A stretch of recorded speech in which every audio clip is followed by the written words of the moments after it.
বিসমিল্লাহির রহমানির রহিম। আসসালামু আলাইকুম ভিউয়ার্স, আমি ডক্টর কাজী মোহাম্মদ রাকিবুল হাসান। আশা করি সবাই ভালো আছেন। আপনাদের সবাইকে স্বাগতম আমার ইউটিউব চ্যানেল বোন অ্যান্ড জয়েন্ট কেয়ার সেন্টারের পক্ষ থেকে। তো আজকে আমরা কথা বলবো আমাদের সম্মানিত রোগী তুহিন ভাইয়ের সাথে। ওনার আনুমানিক প্রায় 2 মাস আগে এসিএল ইনজুরি হয় এবং আমরা অপারেশন করি। তো আমরা তার মুখ থেকেই শুনবো উনি এখন কেমন আছেন, অপারেশনের আগে তার কি সমস্যা ছিল, অপারেশনের পরে ওনার কি অবস্থা বা তার এক্সপেকটেশন কি ছিল, সেই অনুযায়ী সে হলো কিনা, ওভারঅল তার রিভিউটা আমরা আসলে একটু দেখবো। তো তুহিন ভাই, আপনি ভালো আছেন? আছি আলহামদুলিল্লাহ। আপনি একটু বলুন যে আসলে আপনার কি সমস্যা ছিল বা কিভাবে সমস্যাটা হলো।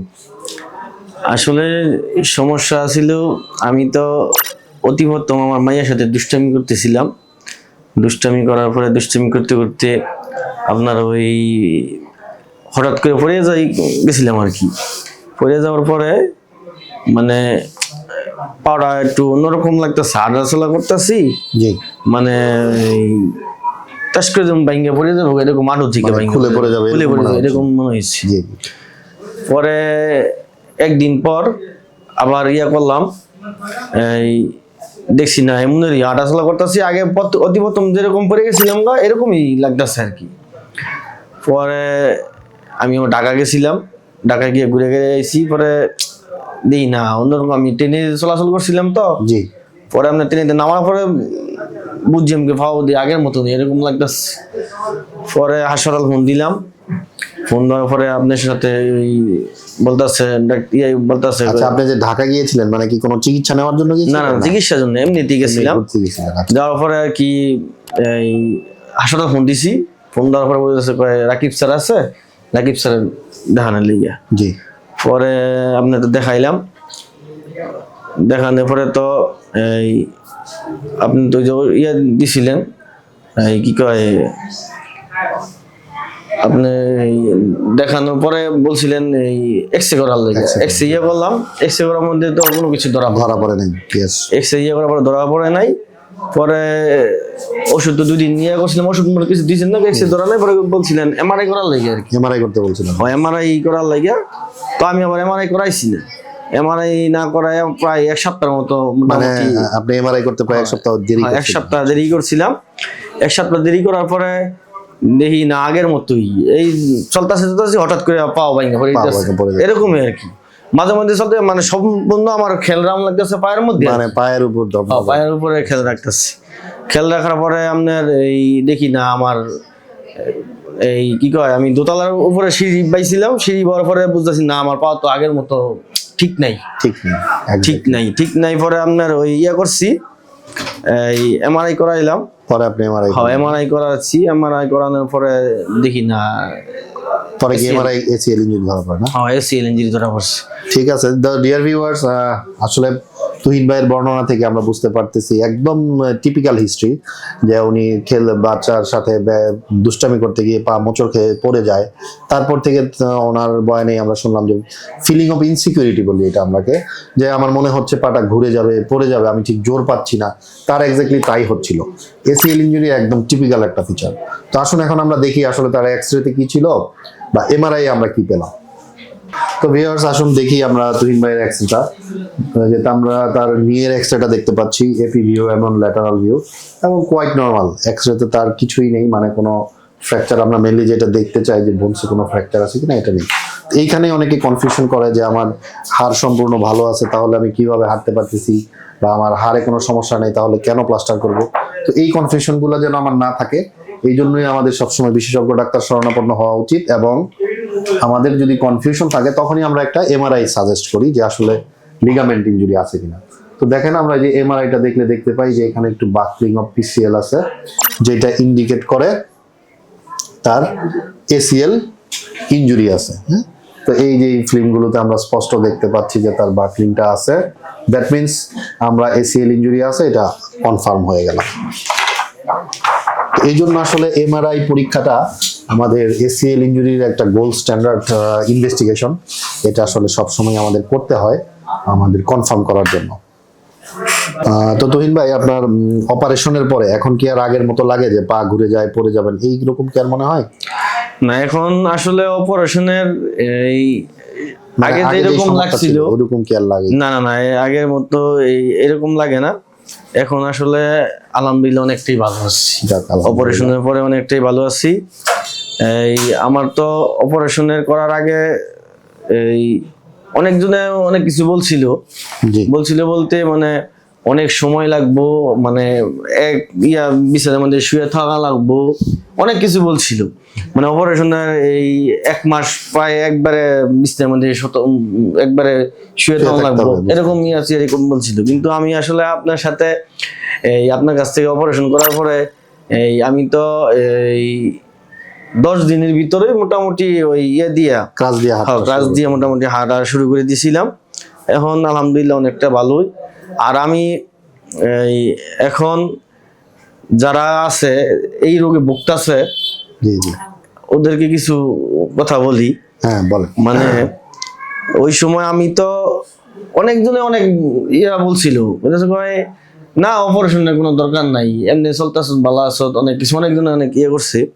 আর বিশেষ করে ডাক্তার হিসাবে আপনার একটা করি আর কি।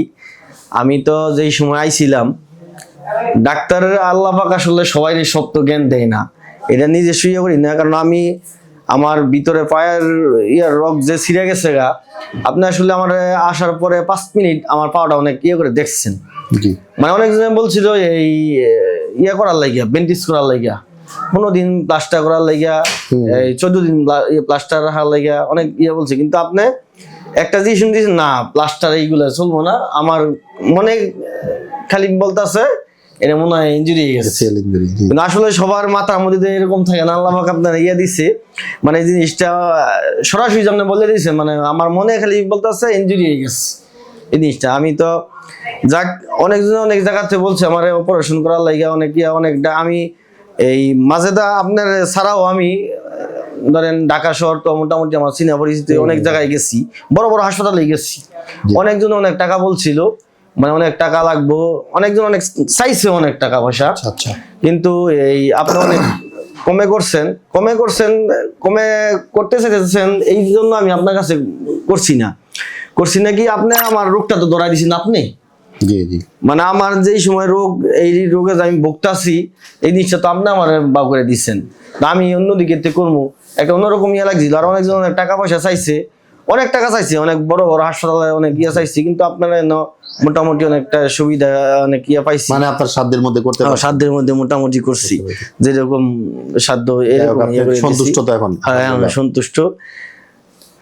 আর হইলো আমাদের সমাজে যে এরকম আরো অনেক রোগী যারা ভুগতেছে, এদের উদ্দেশ্যে আপনার কি বলার থাকবে? না, এক উদ্দেশ্যে আসলে অনেকজন তো ভুগতেছে, অনেক জায়গায় যায়, অনেক হাসপাতালে দৌড়াদৌড়ি করতেছে, অনেক ডাক্তার দেখাইতেছে, মনে মতো আছে একজনের 4 লাখ টাকা লাগবো, 5 লাখ টাকা লাগবো, 3 লাখ টাকা লাগবো, 2.5 লাখ টাকা লাগবো। মানে এক একজনের তো এক এক রকমের যেন ডাক্তার দেখাইতেছে, এরকমই অনেকজনে বলতাছে।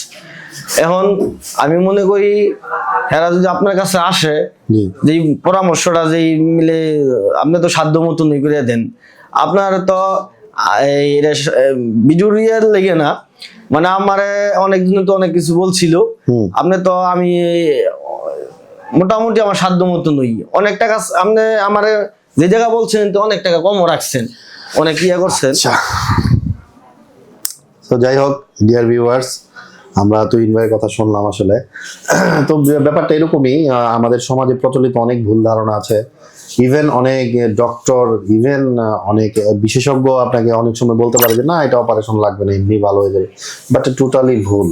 যদি আপনার ACL ইনজুরি হয়ে যায় কমপ্লিট বা পার্শিয়াল, যেটার জন্য আপনার ইনস্টেবিলিটি হচ্ছে, যেটার জন্য আপনি হাঁটতে পারতেছেন না, পা ঘুরে যাচ্ছে, এটা কখনোই প্লাস্টারে ভালো হবে না, এটা মাথায় রাখবেন। হ্যাঁ, আপনি জীবন পার করতে পারবেন, কিন্তু এভাবে খোঁড়ায় এতে আলটিমেটলি যেটা হয়, আপনার হাঁটু ধীরে ধীরে ক্ষতি হয়ে যাবে। ভবিষ্যতে আপনার হাঁটু এতই ক্ষতিগ্রস্ত হবে যে আপনার হাঁটুই পুরো রিপ্লেস করতে হবে।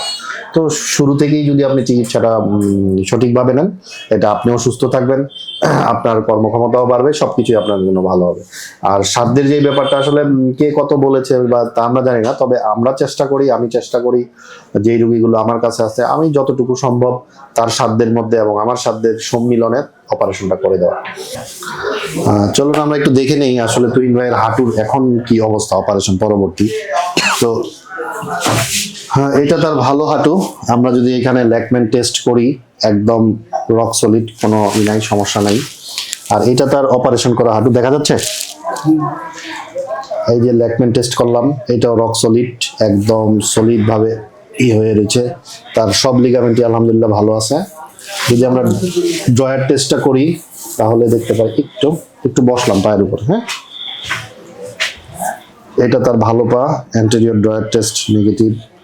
এটা তার অপারেশন পা এবং এটাও নেগেটিভ, একদম বেশ সুন্দরভাবে আছে। তার মানে আপনার লিগামেন্ট ইনটেক্ট আছে আলহামদুলিল্লাহ, এখনো পর্যন্ত একেবারেই ভালো আছে।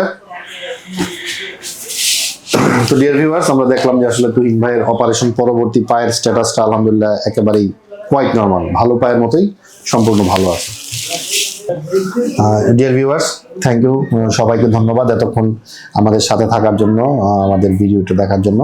তো সবাই আমাদের পাশে থাকবেন, লাইক কমেন্ট শেয়ার দিবেন, আমাদের চ্যানেলটি সাবস্ক্রাইব করবেন, এবং আপনাদের যে কোনো যদি জিজ্ঞাসা থাকে অর্থোপেডিক সংক্রান্ত আপনারা কমেন্টের মাধ্যমে জানান। আমরা চেষ্টা করব আমাদের সাধ্যমতো সেটা সমাধান দেওয়ার, সুপরামর্শ দেওয়ার। সবাই ভালো থাকবেন, সুস্থ থাকবেন, বি ডাইনামিক, বি হেলদি।